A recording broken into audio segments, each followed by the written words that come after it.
Hello everyone, my name is Leah Arney and today I will be presenting on hearing impairment in individuals with aphasia.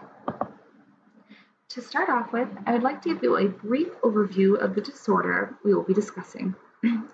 Aphasia is an acquired neurogenic communication disorder resulting from damage to the areas of the brain responsible for the formulation and comprehension of language. Though aphasia in isolation is not a disorder of cognition, oftentimes when traumatic cerebral injury occurs, it can also result in executive functioning impairments, such as having a poor attention span or memory deficits. Almost all persons with aphasia have at least some degree of auditory comprehension impairment, so they can have a difficult time understanding words, especially in background noise or in a crowd, and may frequently ask others to repeat themselves. Additionally, persons with aphasia may withdraw from conversations and avoid social settings. These signs and symptoms are common to both hearing loss and aphasia. Therefore, it is easy for both clinicians and clients to dismiss them as deficits related to the language disorder. Rankin, Newton, Parker, and Bruce cited previous studies that had differing evidence on whether or not persons with aphasia have higher rates of hearing loss than the general population. The researchers stated that 40% of adults over the age of 50 and 70% of adults over the age of 70 have some degree of hearing loss. So it can be inferred that persons with aphasia are at least as likely as those without aphasia to have hearing loss. There have also been various studies that have shown that cardiovascular disease, including stroke, which is the most common cause of aphasia, have been correlated to hearing loss. So given the prevalence of hearing loss in individuals over the age of 50, which is also the age group that aphasia is most common in, why aren't hearing screenings part of the routine evaluation procedure for persons with aphasia? Undoubtedly, there would be better outcome measures from treatment if an individual was screened for hearing loss before receiving speech-language therapy services, because they could receive amplification, which would increase comprehension.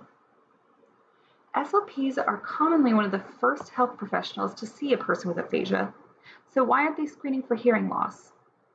According to a survey taken by SLPs who are likely to work with persons with aphasia, the three main reasons that they do not screen for hearing loss is not that they are unaware that this is a problem, but rather that they do not have the time, money, or resources, meaning a portable audiometer, to do the screening. Self-report hearing loss questionnaires can also be used in determining if further audiological testing is needed. Since reading skills are often impaired in persons with aphasia, an interview style may be appropriate, meaning that the SLP reads the question aloud to the individual rather than them score it silently. Some commonly used questionnaires that can be used are the Hearing Handicap Inventory for the Elderly, or the HHIE, and the Speech, Spatial, and Qualities of Hearing Scale. These scales should not be used alone, but in conjunction with other screening methods, they can add helpful information to discern if hearing loss is a factor in comprehension impairments. So pure tone threshold tests have been found to be useful in diagnosing hearing loss in persons with aphasia. According to Onu, Ortiz, Minette, and Bourget, persons with aphasia were able to respond to pure tone audiometry tasks, but were in large unable to perform speech recognition threshold and word recognition audiological tasks. When testing the hearing of aphasic individuals, there are several factors that must be considered. First is the level of impairment in auditory comprehension. So, for example, individuals with fluent aphasia will have poorer comprehension abilities than those with a non-fluent aphasia. The level of difficulty in expressive communication must also be considered, because if expressive language is impaired, then the patient may not be able to communicate what their level of hearing is, nor may they be able to describe their hearing difficulties. Additionally, they may have a difficult time correctly repeating words heard in a hearing exam if they present with paraphasic errors in their speech, leading to inconclusive results of what was heard and what was not. Finally, The level of attention must be considered because the patient needs to attend long enough to follow the directions necessary for an audiological assessment, such as recalling to raise their hand each time they hear a beep or repeating the words that they hear.